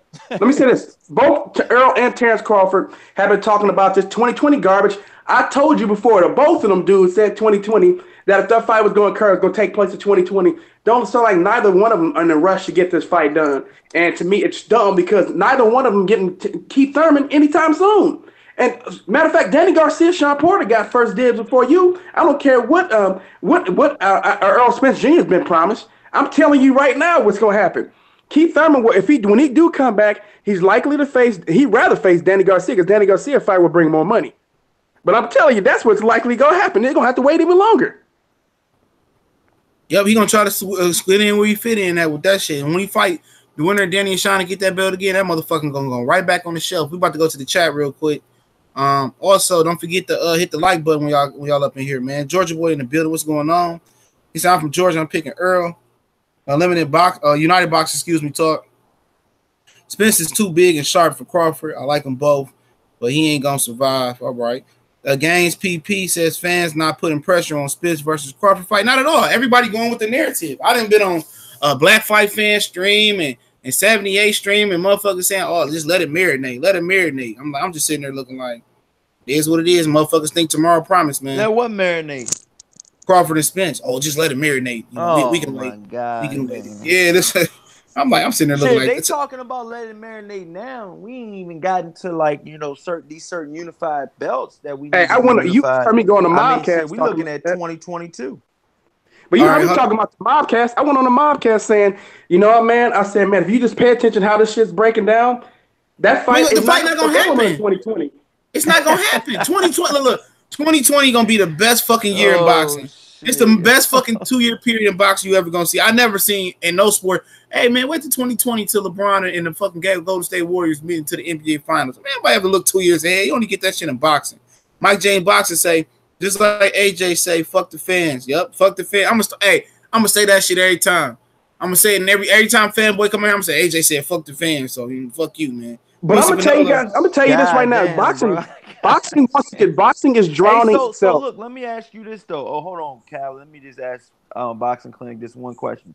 Hey, so what did Joshua say quote by quote? Because I got in at the ass end of the convo. All right, give me 1 minute, and I'm gonna reiterate that before we get the mic. I'm just go through the chat. Let me say this real quick. Wait, pull it up real quick. Like I said, boxing. Hold on. I'm about to go through the chat. Quincy Pinola. Let me start off at the top, and I'll work my way back. Now, if I miss your shit, you just ask. I'll just come again. So we're gonna start off with Wayne Jr. Smash all right, that like button, you guys. Yeah. Wayne Jr. What's up, homie? He said only hear 3 fighters that's talk about cleaning out the division. It's Wilder, Crawford, Spence. That's it. All right. Shout out to Alexander Usyk and Murat Gasvier going on this Saturday, man. I haven't heard nothing on the TV, on the American TV day. I heard it was going to be on Audience TV on Direct TV. But I don't know. I don't have a TV day, but if I have a stream, I'll let you guys know. Against PP said how many journeymen should a prospect fight until he steps up to a fringe contender? Not journeyman. I just think it's the right process. You know what I'm saying? I think it's you fight, you do your bum bashes, then you get to your mid-tier fighters, your regular kind of bums, and then you get to that journeyman guy, and then you get to fight a couple Lord 10 to 15 from 10 to 15 in the contender status. Then you fight some guys in the top 10. Just ease your way on up. You know when a fighter ready. You know what I'm saying? I say about 20, 15. I say about 20 fights, man. About what Gary Russell did, but step up better than what Gary Russell did. I say about 20 fights, 15 to 20. If you special, 15. All right. I think every fighter should have 15 to 20 fights. I think that should be a fucking rule. And don't put a lot of you new fans out there. I'm not saying that comment was new or he's new fan or anything, but a lot of new fans out here, the new boxing fans that are like new Lomachenko Ukraine fans and stuff like that. It's not every day that a fighter goes 2-1 and he's a world champion, or 1-2, 0-1 and goes for another belt. But he really when he wasn't. He had pro fights before that. They just didn't count him. Yeah, World Series of Boxing, like Derevchenko, like people. Oh, Derevchenko, he only got 12 fights. He had 24 fights in the World Series of Boxing. Lost. But they said those gloves, dude, was awful. They said it's like it's night and day from the professional gloves and those World Boxing Series gloves. You can't even open your fist, but it's still experience though. It's still experience. I understand Rasheed Warren fought over there too. The point of it is to keep Rasheed Warren, man. We ain't seen him in I don't know how long. Oh yeah, he was on Broner card, Broner Vargas. It wasn't on the televised. It was on TV. No, it wasn't on the televised. I seen it in the ring. I haven't seen him on TV. I remember I used to see him on Bounce and stuff. Oh, that's probably because he just fought on Broner and the Vargas card. Yeah, when your fighters on Bounce, you in trouble. Yeah, but all right, let me finish going down the chat. Overhand say Hurd is a beast. Scholar of Boxing say they look at Hurd as a walking punching bag. Only problem is he punches back. Dutch Entertainment, I'm sick of these fighters using movement as a reason not to fight other fighters. Exactly. Providing the coffee, Pacquiao did the same fucking thing. I mentioned that in my video. Cisco said Munguia is a threat. Facts. Josh Pop say Hurd don't got no defense. Tyler Davis say Charlo versus Hurd will be a good fight. It'll be an excellent fight. Gaines PP said Jaime Munguia is going to fight Carson Jones next. Yeah, he was trying to fight Carson Jones. He was trying to fight Carson Jones in his hometown in Mexico. And I have inside information. I hear about what's going on in his camp as well too. So that was a fact. He was just trying to get a homecoming fight. I don't know if he's still gonna try to fight him. Lowland Prophet, what's going on, family? Hurd needs a right-hander first, and he needs to heal. Okay. Facts, DMV. Tyler Davis, H-Town in the building. What's going on? Well, legendary boxer at Corey Lee. We got H-Town in the building, fam. Overhand, no defense, but he's the number one, 154 What'd pound. What'd they say? H-Town? Tyler Davis said H-Town in the building. I said, we're legendary boxing. Now he magically disappeared. Oh. Hey, don't forget Corey Lee. Corey Lee is a former Rockets fan who got converted to a Dubs fan. Just letting you know. Oh man, Mavericks. All right, I'm gonna keep going. Man, it's H-Town, Shawty. You already know, man. Rockets got it. The Los Angeles Lakers. This year was a fluke. Rockets got it next year. Go ahead. All right, mad respect. Munguia is a monster. Period. And change. I can't really see what he said there. He said exchanges blows with anyone. He's young, yes, but the others won't go clean. That's for sure. Overhand, Jaime Munguia, Hurd Fighter of the Year. What's going on, Charles Tiller? So I went down as far as I can. All right. What we was about to talk about? Carl Burrell. What's going on? Y'all subscribe to the homie Carl Burrell. What's going on, Ty Foster? Ty Foster got Gas VA. I got Gas VA. Carl Burrell got Usyk. My split decision as well. I'll talk about that fight towards the end. We're gonna talk about the last subject, then we talk about Usyk and Gas VA. I don't think it's been getting the proper press it should be given. But Mikey Garcia called out your boy again, Cali. He said he going up to 147 by the year's end. I may go up to 147. Yeah, he keep doing all this and then watch fucking around and get knocked out next week. I'm starting to get concerned, man. I've been concerned about that, man. About that fight. Let's say he do win. Let's say he do win. All right. If he don't go up to 147, you talking about we dog walking Joshua? All my attention going to dog walking Mikey Garcia straight the fuck out of 2018. I'ma ride his ass like the motherfucking New Year's donkey in from 2018. I ain't fucking with him, no, because you say you want to fight him. You want to fight him. To me, it's like this. I don't care if I like you, just like I did with Jaime Munguia. You say you talking about you gonna beat Jamal Charlo and all that. You need to go face these dudes, bro. Just like I said out. When I remember at first I wanted Jamal Charlo versus Jared Hurd, but no, man. I know, we can still get that because they both with Al Heyman. Let's get Jaime Munguia versus Jared Hurd right after this fight. Why not? And let Jared Hurd want to get one fight. That's why I'm so happy, man, that we got Al Heyman, man. And I know a lot of you guys out there that are, Joshua supporters and stuff like that, and you love Eddie Hearn. Because let's be honest, if you're a Joshua fan, 9 times out of 10, you like his promoter, Eddie Hearn, But, I really, truly think that Al Heyman is good for the sport, man. He's been, I think, 2017 and 2018 has been pretty good for boxing, just from the Al Heyman cards alone. That's my opinion, man. It's been solid. It ain't really been shit that I wanted because all the fights that I wanted to see didn't fucking happen. It's been better than Top Rank. It's been better than Eddie. Oh, you talking overall? Overall, you talking about just PPC? Excuse me. Yeah. I'm ready for Anthony Yard to step up. Fuck all the bullshit, man. Make sure I hit the like button. P Money. Quincy. I was saying that need to step up. He don't have to compete for a title yet, but he needs to step up against just beating up dudes, man. It's like, what the fuck, dude? Come on, man. You need to fight somebody in your weight division. He more than a puncher too, though. He can fight. He got boxing skills, man. Yeah, he do. I just want, like I said, I just want him to eliminate that shoulder roll. Get rid of that. Please. Shoulder roll. Anthony Yard. Yard, man, it's terrible, man. That's my boy, but he's terrible at that shoulder roll. That's another thing about Anthony Yard. Since y'all talking about Anthony Yard, man, Anthony Yard is gonna be in for a rude awakening. That's why he declined that Archer Betterby fight. I think he didn't have no amateur background though. He only got 12 professional. He only got 12 amateur fights, bro. I was ready. Can I talk? Nope, nigga. I'm like, yo, y'all ain't even let me finish like my sin. I was like gonna get there, but yeah, we wasn't gonna let you finish, bro. You're like, oh, he got, he had no amateur. He only had fucking 12. You know what I mean? I'm like, oh shit. But yeah, like all I was saying is, if you put him at he's not at world championship level right now. I think he's at least 10 fights away from getting anywhere near contention. And I think Frank Warren's doing a hell of a job by keeping him at bay and not putting him in the fire, because let's be honest, a lot of fighters now today, if they catch a loss, it's not the end, but, a lot of fighters and a lot of fans think it's the end. They think it's the end of their career. They got one loss. They're not promotable anymore. Canelo Alvarez got one loss, and I feel like a lot of people, you know, they don't forget about it, but you know, they don't really say anything about it because it's against who? You know, Floyd Mayweather. You know, he got dog walk too. That's the crazy thing. Floyd beat the shit out of Canelo Alvarez. I think Canelo Alvarez is one of the only fighters that I can say that truly bounced back after a loss and was a pay-per-view star after a loss. Yeah, and really lost a couple times after that too. But hey, that wasn't even a controversial loss. I know one of the judges had it a draw, but Adelaide Bird, I know what the fuck that is. But think about it as well too. He bulletproof. Chavez Jr. could have been bulletproof. That motherfucker was bulletproof too. You can't get no decision. You can't win no decision against him. Only one. Floyd eked out. He could make 114. Kill yourself. What the hell is that? Hey, Chavez Jr. too.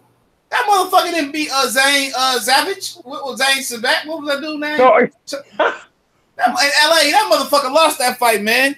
You know what I'm saying? That motherfucker was getting.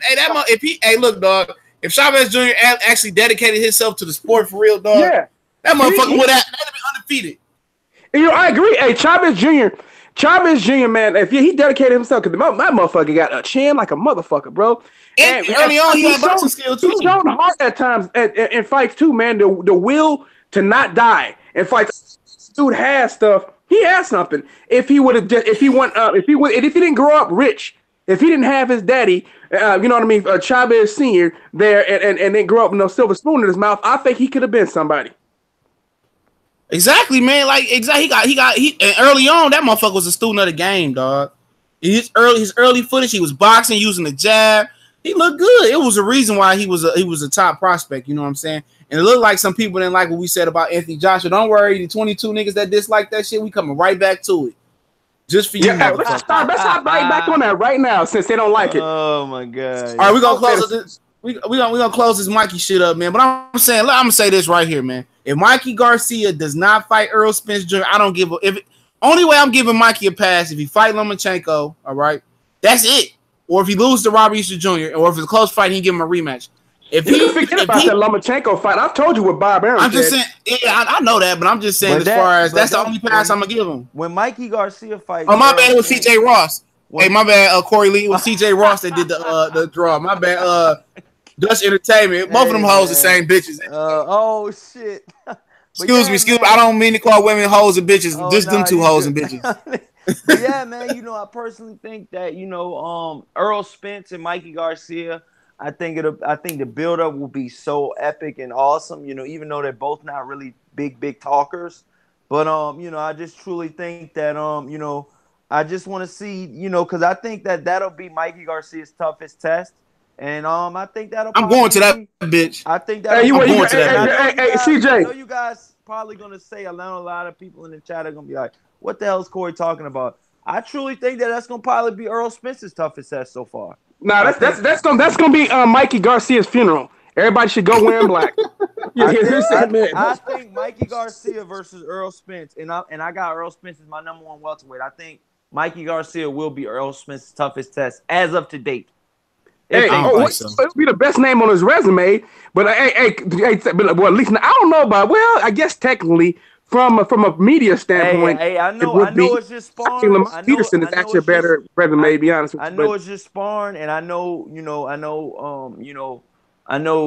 wear headgear when you spar, and I know it's nothing like the real thing, man. But I seen Mikey Garcia not only hold his own against, you know, like Marcos Madonna, Chino, Delorme. I mean, he's held his own. Remember, we sparred Edwin Valero too. He's done his damn thing in the sparring sessions that I've seen. And I agree with my own eyes. I've seen it with my own eyes, you guys. Only thing about it is when I seen Lipius bust his nose up, and I look at the Salido fight, Mikey, you know. No, like black fight fans say, dog. Don't throw that fucking towel in, Robert. Nope. We want to see that motherfucker get tossed out that bitch like the Royal Rumble. I want to see that motherfucker run up out the ring. I'm sorry. I like Mikey Garcia, but like I said, he been perpetrating, dog. United Boxing for real. And them rib case. Hey, I'm telling you what's gonna happen. 6 rounds with Triple G. So what are you saying? Corey, I'm telling you right. When Earl fight Mikey Garcia, he gonna have barbecue ribs that night. I'm telling you that right now, man. You're gonna be eating. But like I said, Mikey Garcia is too good for me not to give him a chance to win. That's what I give him a 20% chance to win. everybody's so hard on Mikey Garcia, but we asked out of the fighters. We want fighters, you know what I'm saying, to push themselves, and we want fighters to strive to be great. But as soon as they talk about, but a lot of people frustrated. Like, oh, he's gonna get killed. Fuck him. He sucks. But a lot of people frustrated. The World Boxing Super Series at 140, like, man. Double standard. But hold on, but I'm not mad at him. A lot of people just frustrated because they see him go down and weight, give up his belt, and they want to see Lomachenko and Bob Arum don't want to let them be great. I mean, fucking Bob Arum is never gonna allow undisputed at 135. But don't think Bob Arum is not Bob Arum is. That's why I think this is gonna be Mikey Garcia's last fight at 135. I really do. Yeah, don't forget, Corey. Bob Arum is blocking undisputed at 140 and 135. Bob Arum has a total of about 5 years left. And I'm not. I've been saying that for 10 years, bro. I've been saying that for 10 years, Corey. Anybody else, but I'm just saying with the whole boxing thing. You know what I mean? I'm just saying with boxing. Wait, why you think 5 years, man? This Crib Keeper keep it living, bro. The Crib Keeper's been going for a long time. You talking about Bob Arum? Yeah. I mean, he got money. I thought he was gonna die 10 years ago. He got money, man. He gonna always stay in good health, man. They gonna make sure Bob good. Steve Jobs Bob Arum said weed keeps him alive. He said he smoked weed multiple times a day. Steve Jobs had money. One of the richest. But shit, Bob Arum still one of the Apple founders. Yeah, but that motherfucker got cancer. Bob Arum ain't got nothing like that. Man, I know, but I'm just saying, you know. But Bob Arum stay moving though, dog. For real, Bob Arum, he don't sit down on no bull. Like he took care of himself, man. I get that old man that. But Miss Boxing Fanatic, what's going on? She said, "What's up to the panel?" Miss Boxing Fanatic. But like I said, man, I'm not wishing ill will on nobody, man. But at the end of the day, it is what it is. I just want him to have 5 years left in the sport so we can move on. So he's gonna die. He gonna get carried out in the body bag, bro. Have better. And then he gonna come back and run his company. Let me get your body, nigga. Let's get out. Let me get your body. He'll come back and it's gonna be. Hey, what was that show again? Where the vampires are kept discarding and jumping to new bodies. They gonna put his ass in like, put his ass in like a freezer, yo, and then no, I remember that bitch. But let's get to the chat a little bit. In the words of Paulie, weight classes matter. Mikey will never be the same fighter after Spence. Yeah, there ain't enough money for him to move up. But hey, like I said, he going up there to be great, and he might show some chinks in the armor, and people might get brave like Kell Brook did with Triple G and start fighting Errol Spence. So that could be the good about it. But if Bob eat a bowl of beans, he might go out on the toilet. Oh shit, man. Ty Foster, what's going on, man? Bob Arum got good genes. Yeah, he do, man. I remember his son passed a few years ago. I have to get Ty Foster back on the show again, man. Ty, he dropped videos every now and again on Facebook, man. He came on here and chopped it up one day. It was a real shout out show. Ty Foster, man. Oh yeah, that's he the guy, man. Ego blocked his ass though, man. What happened? Ego blocked Ty Foster. Hell yeah, Ego blocked his ass. The hell he do? I don't know, man. You know, probably one of the motherfuckers. He probably, you know, sometimes motherfuckers be getting sensitive and angry and shit. Next motherfucker, that person, next nigga that put A in the chat, he dead B. He any nigga that look like Ty Foster on this shit, he did. Block his ass. You know, how motherfucker. Man, some days it's a a lot of motherfuckers don't understand. Some days as a creator, you just have some of them days, dog. Yeah. You might just be on the block fest. I'm like, you know what, man? That motherfucker got an Anthony Joshua picture, man. Fuck him. I'd have motherfuckers find me on Facebook and shit. And make you unblock me. Nah, motherfucker. I mean, you fucking probably deserve that shit, dog. What's up, Babe Boy 75 Sports, man? I gotta give him a wrench, man. Y'all go check out Babe Boy 75 Sports TV. Him and his mans, they got some a good little thing going over there, chopping up NBA talk. They dropped their first boxing video, good quality, barbershop feel for show, man. I'm digging what they do. 75 Sports TV. Shout him out. Yeah, the real guy from the Bay Area. Say no. I'm fucking with you, Cali, dog. I'm sorry, dog. Clinic be throwing in the subliminals, though.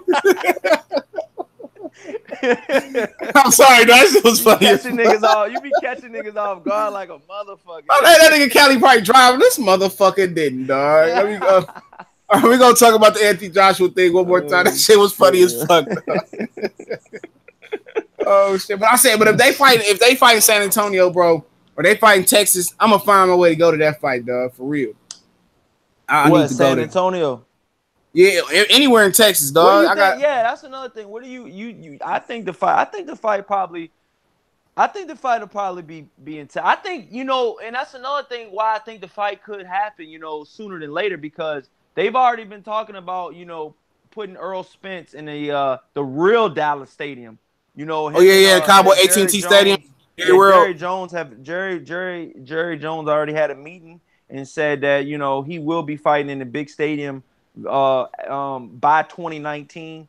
So I'm thinking if there's any opponent by 2019 to fight in a big stadium, I think Mikey Garcia, Earl Spence does more than Terrence Crawford, Earl Spence. And that's just in my opinion. I'm just saying in my opinion. Because Mikey is a commodity. My own opinion. Mikey's a known commodity. I know I'm gonna catch a lot of heat from that, but I think that Mikey Garcia, Earl Spence does more numbers than Terrence Crawford and Earl Spence. I'm just saying on numbers. You know what I mean? So that's my personal opinion, man.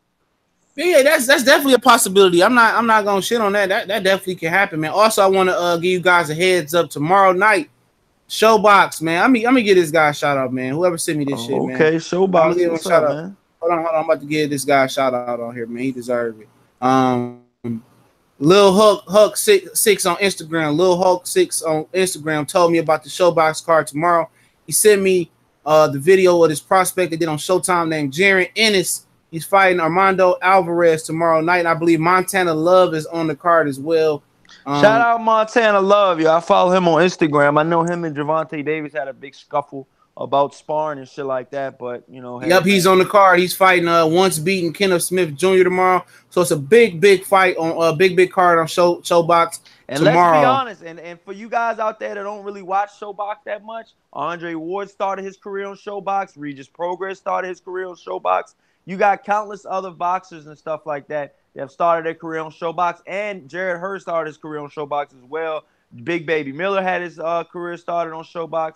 You know what I mean? Or they made appearances. You know what I mean? If their first a lot of people made appearances on Showbox. Fight wasn't on Showbox. I'm sorry, but I mean, like, you know, they've had pretty big fights. So they've had, you know, some of their earliest, biggest fights have came on Showbox. Is what I'm trying to say. Showbox be but lit. That's another thing too, though. That's another thing I wanted to say real quick. Boxing Clinic. Go ahead. Showbox, you can get upset on Showbox.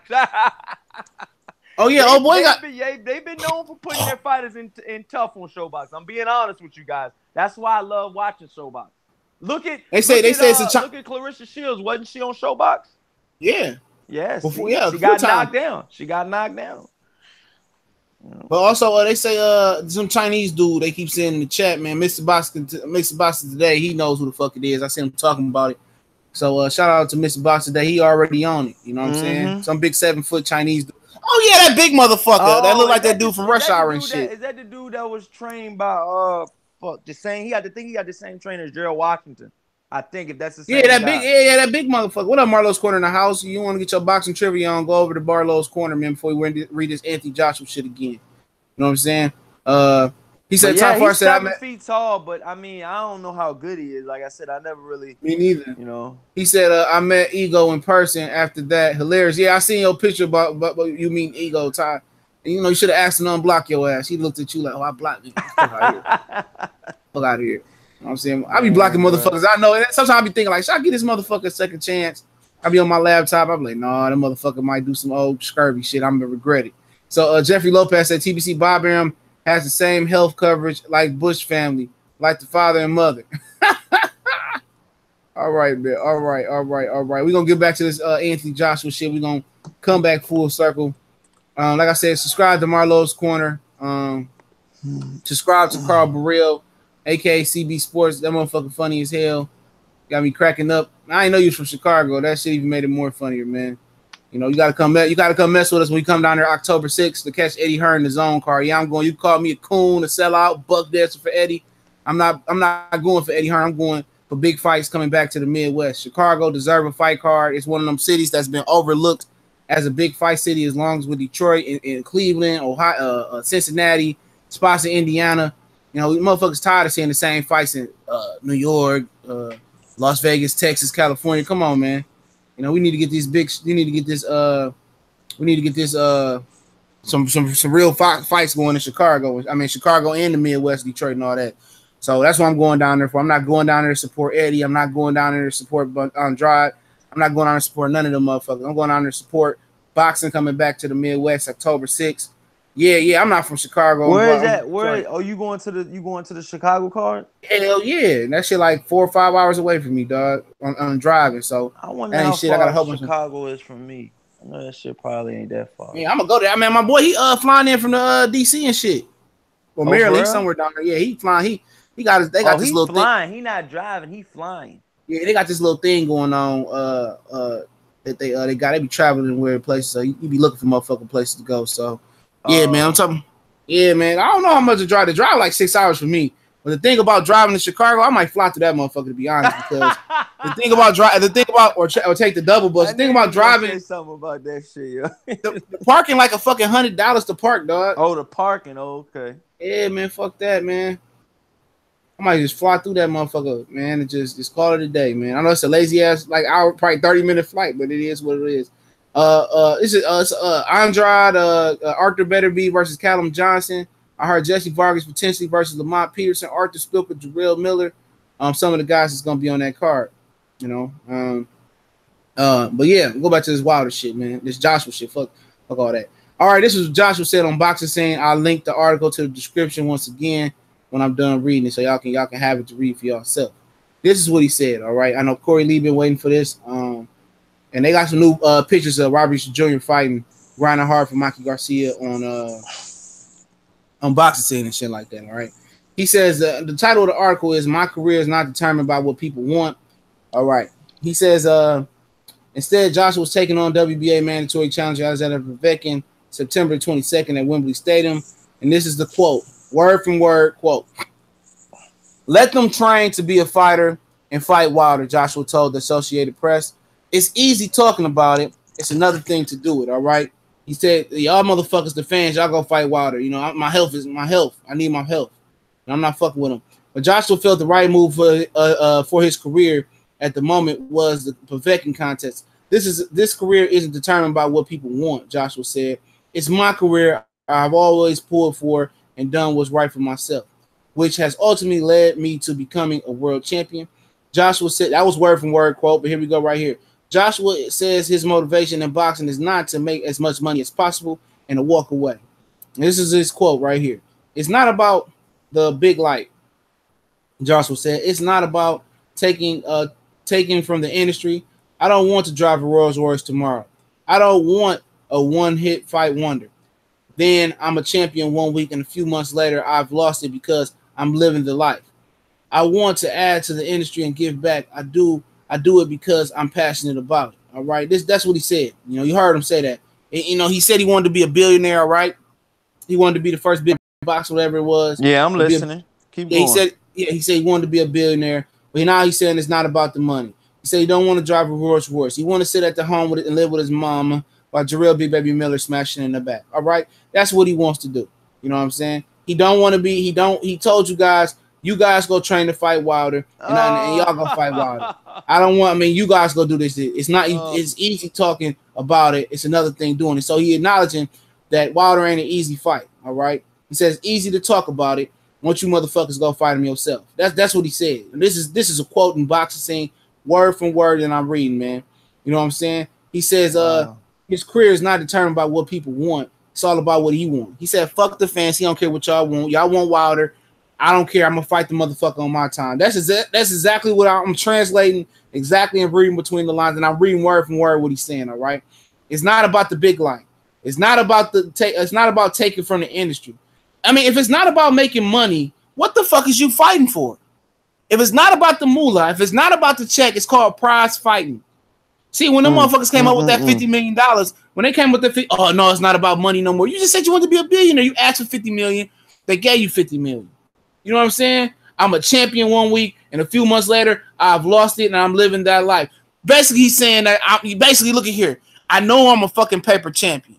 I know that I only got so much time in this sport before somebody figure me out, and I know I've been on the floor on the floor getting beat up by David Price and getting knocked out by what's old boy name Daniel Du Bois. I know my chin ain't shit. I know I don't have a chin, and I know ultimately somebody gonna fuck me up But you know what? I don't want to buy Rolls Royce. I don't want to move out my mom's house.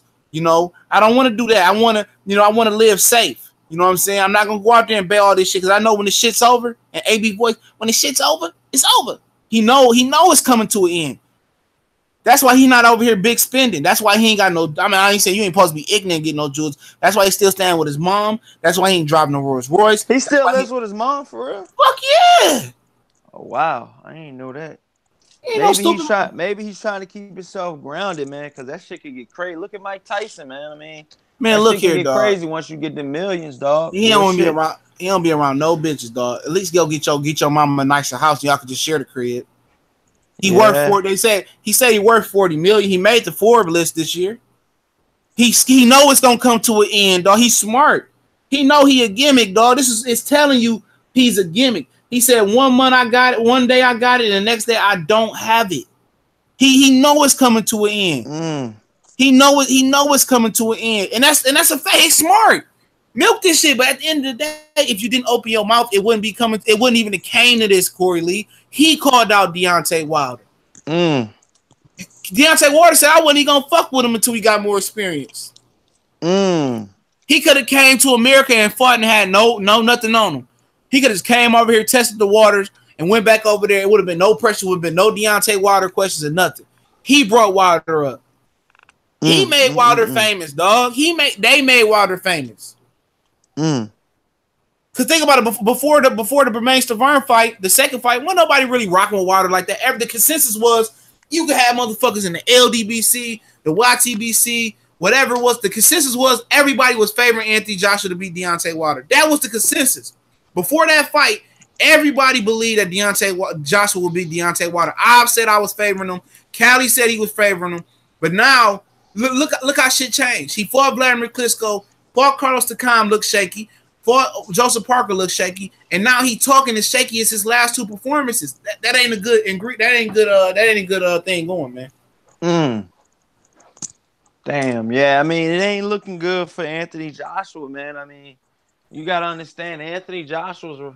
He says, some of the right things, and then he says this. He says like, "Oh yeah, I want to fight." Deontay Wilder. He said that in recent articles I've read. He said, "Oh, I want to fight Deontay Wilder." It's on Eddie Hearn, to make the fight and stuff like that, and all that stuff sounds all good and all, man, but. We really, really want this fight to happen, man. We really want this fight to happen. Us in America, I don't know how bad the UK fans want this fight to happen. I know. From what I understand, the real hardcore, the real UK fans and fans getting frustrated with these motherfuckers, these fights that he's doing. They want the fight more than the US fans want the fight. The real UK fans. This is UK people coming and telling me that. Damn, bro. That's what I'm saying, man. Like, we want the fight, man. We want to see this fight ASAP, bro. Like, I want this fight. I want nothing more than to see this Deontay Wilder fight versus Anthony Joshua in 2019. You know what I'm saying? I would rather have it in 2018, but that's not going to happen. That's not going to happen. You just want to see a motherfucker get knocked out like me. You just want to see a meaningful heavyweight fight where a motherfucker get knocked out. That's all I want to see. I mean, to be honest with you, I don't have Anthony Joshua, Deontay Wilder going to the decision. I don't think they need a referee or the judges. No. But you just want to see a motherfucker get knocked out in a meaningful fight. I mean, David Haye, Klitschko, that fooled everybody. The hype was great. Him having the shirt with the Klitschko hit, man, that fight had everybody in. That was a great build. And I think this fight will be even bigger build up than the David Haye Klitschko fight. I think it will. David Haye was talking that shit. I mean, you got to understand. I think Deontay Wilder and Anthony Joshua, I mean, it's going to probably be respectful up until one of the respect out the window. Yeah, one of the heavyweights, opens their mouth, because I got Deontay Wilder going at Anthony Joshua first. I don't got Anthony Joshua. And then if you mix Big Baby Miller saying something, and then if you mix Big Baby Miller in that motherfucker, that shit gonna be heat. Possibly having Big Baby Miller at the press conference could be fire. Oh, I remember when Billy Joe Saunders showed up to the first Canelo and Triple G press conference last year. Yeah, that shit was funny as hell. He trolled the whole. Hey, though, that shit was funny as fuck. But you know what? That's how heavyweights can get fights, though, by coming to those press conferences. Look at Manuel Charr. Manuel Charr went to the Klitschko Klitschko, somebody he was fighting. I think it was Vladimir or Vitaly, one of the brothers. But Manuel Char got the fight. He got beat the fuck up, but he got the fight. He got the millions that he was looking for to get. And and nobody knew about Manuel Char. He had this fucking paper belt again, like he had an Intercontinental, like the WBA Intercontinental belt, and he was, walking around with it, in the press conference. Go look at that shit, you guys. And nobody knew about Manuel Char, but he put on that much of a scene at the press conference that people started talking about him. Just like same thing with Lara and Canelo. Just like Shannon Briggs. He went to the press conference, but the only thing about him is he can't fucking pass a drug test. Yep, Deontay Wilder said he was gonna give him the fight too. He said he was gonna fight him. He failed the drug test a month later. Same thing with Lara and Canelo. Lara talked his way into a fight. These niggas be dirty, bro. Yeah, man. I mean, he punted. Lara talked this. If Lara never did that, he never got the Canelo fight. Sometimes you gotta publicly embarrass him. Demetrius Andrade was on the right track until the motherfucker didn't but this dude, Big Baby Miller's getting disrespectful though, man. He getting on the mother. Man, he getting on mother. I mean, if I looked at the interview, I looked at the official interview when they interviewed him at the DAZN interview right after Jarrell Miller said that about his mom. And he said, so how do you feel about, Big Baby Miller saying he wants to take your mom out on a date? He said, what? Like his whole eyes lit up. He said, what? He said that? For real? And I'm just like, yo. Hey, dog, I told Cali, as soon as they did the zone and they got off and Bellator hopped on, we did live. I told him, soon as Miller would have got talking that shit, I would have backhanded his whole ass. I'd have slapped the shit out of him. I'd have slapped his ass. Real shit. You smell like pussy. Because if you see another version of Eddie Sackback guy from his angle, Josh was looking over his shoulder like he was scared, like Miller was really going to dog walk him on the stage. He was just looking over his shoulder. I'm like, bro, all the security in here, man, he ain't going to dumb enough to do that. He would have stepped to me. I wouldn't have dropped no belts. I would have open hand or backhand slapped the fuck out of Jarrell Miller, dog. Yeah. I'd have put him run his place in his hometown, dog. Yeah. Yeah, I mean, you got to understand, though. He said that about my mama, too. But that's another thing, man. I think that Big Baby Miller's doing all this disrespectful shit to try to get a fight, man. But yeah, man, he said that. He said that. You gonna fuck around and get stretched. I mean, does Deontay? You saying you smashed the fuck out of Deontay Wilder's baby mama's?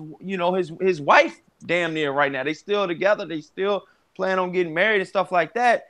But like you saying that you smashed his wife and half of New York City smashed his wife as well. When you go to that level of disrespect, and then you're talking about another champion, Anthony Joshua.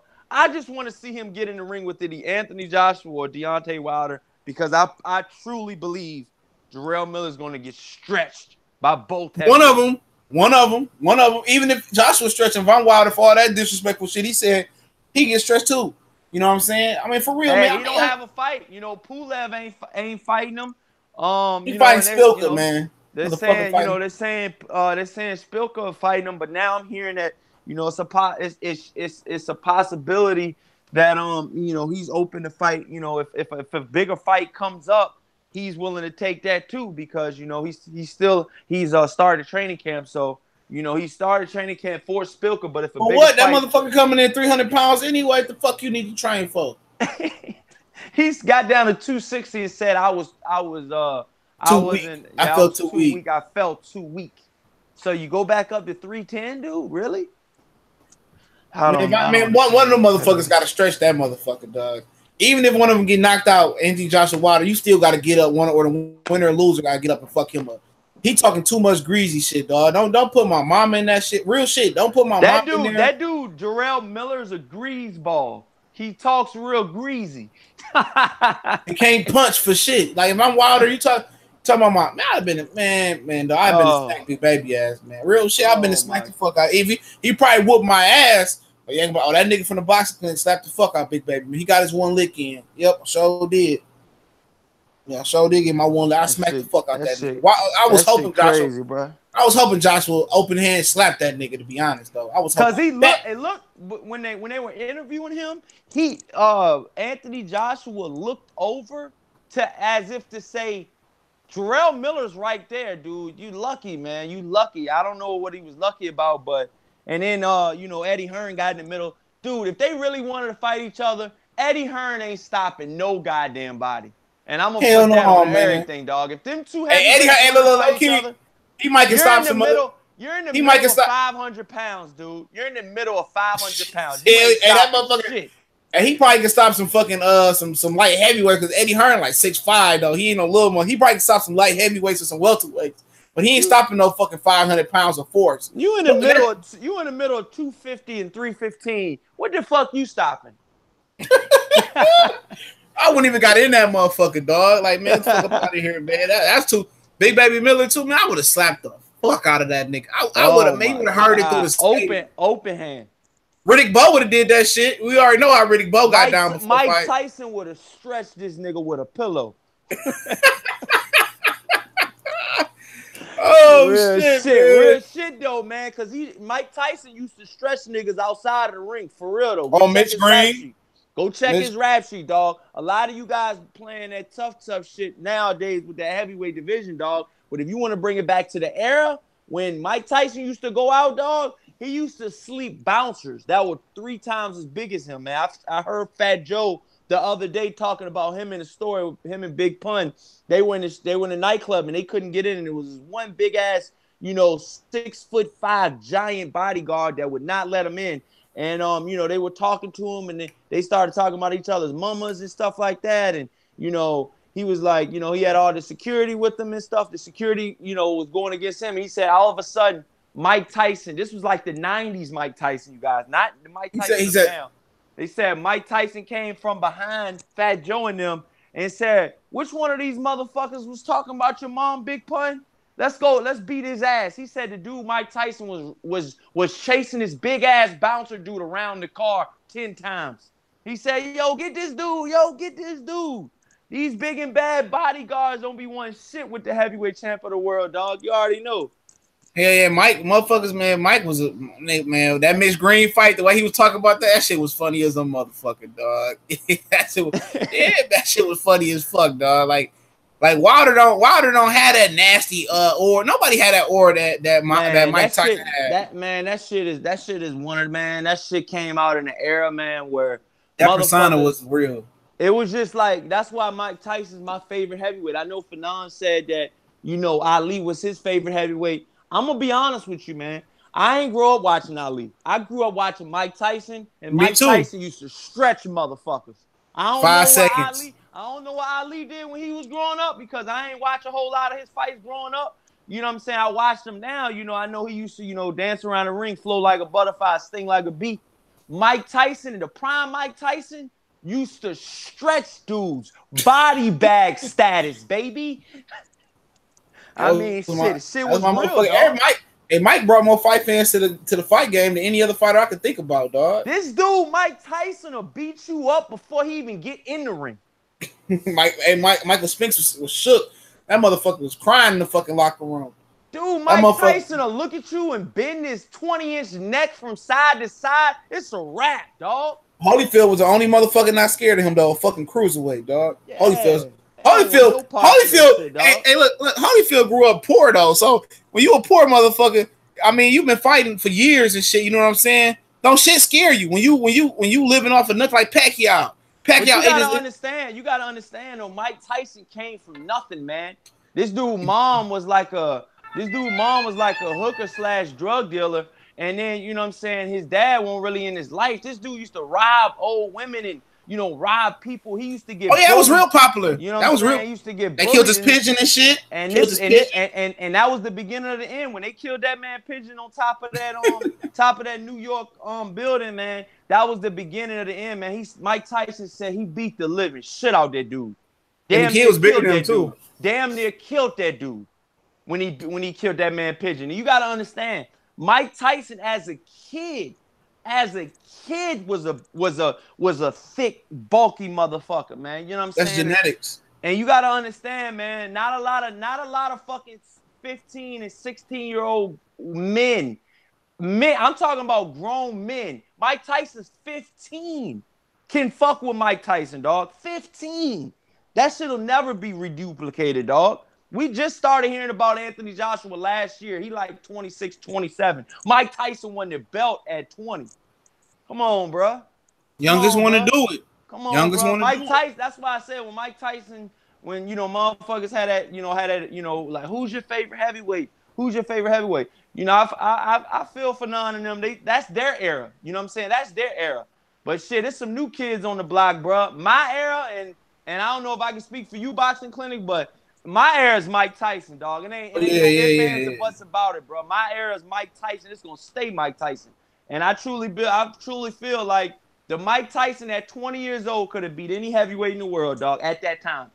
That's my personal opinion, man. I mean, the guy, he wasn't just stretching dudes, man. He was obliterating dudes. Like, dudes was getting their face fucked up.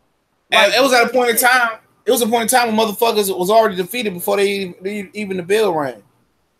Yeah, man, guys, that's what I'm saying. Like, a lot of guys got to do their research. They just see these highlight reels and like, oh, shit, man, Mike Tyson's a beast. This dude, Mike Tyson, got it out the mud. Yeah, do your research, man. He came, how Adrian Broner said, he came from nothing. Cornflakes and water, nothing. I'm like, yo, this dude, Adrian Broner, yo. But yeah, man, I mean, I'm going to get ready for my show tonight, man. But oh, yeah, for sure. Yeah, we're about to wrap it up. Tell them they can find you at. Man, it was a pleasure getting on, man. Like I said, always, man, I really appreciate the invite, man. Hey, tell them they can find you if you hop off. You can find me at Corey Lee's Boxing, baby, and I'm definitely back with another banger. Watch out, you guys, for these East Coast interviews I'm going to be doing for these new Barclays matches coming up, you guys. I'm going to be having them posting up on my channel, man. That's what I really want to do, my channel. I really want to do more interviews, man. So I'm gonna be in the trenches, dog, for you guys, man. So this is Corey Lee Boxing. Thank you, Boxing Clinic, for inviting me. Shout out to Famous Athletics, and the Boxing Clinic and Cali Enigma, man. Thank you guys, man. I'll see you guys later. Yep. Peace out, man. Appreciate them for coming through, man. Yeah, I'm about to go ahead and wrap this up real quick. I'll come back and do another live one a little bit later. Me and Cali, I think Cali had some business to take care of. He probably had a phone call or something. But shout out to Mr. Boxing today. Y'all make sure y'all go subscribe to that homie, man. Everything heavyweight boxing. That's it, man. I appreciated his sparring footage of Trevor Bryan and Miller. I watch that all the time, man. I just figured out why Trevor Bryan just don't start stepping his competition up, man. I like him as a fighter. Marlowe's Corner, appreciate him. Todd Foster, appreciate Todd. Quincy Panola, Trey Titan, what's going on? Shy Boy Zan, what's going on? Magnetic Shamil, my homie, what's going on, bro? Perfection, what's going on? Reese Mack, Mike James Boxing, Aaron Stinson, what's going on? Boxing Brain 187, Gaines PP, what's going on? Georgia Boy, what's going on? Alex Santos, everybody that's in the chat, man. Don't forget we on Facebook, Instagram, Twitter.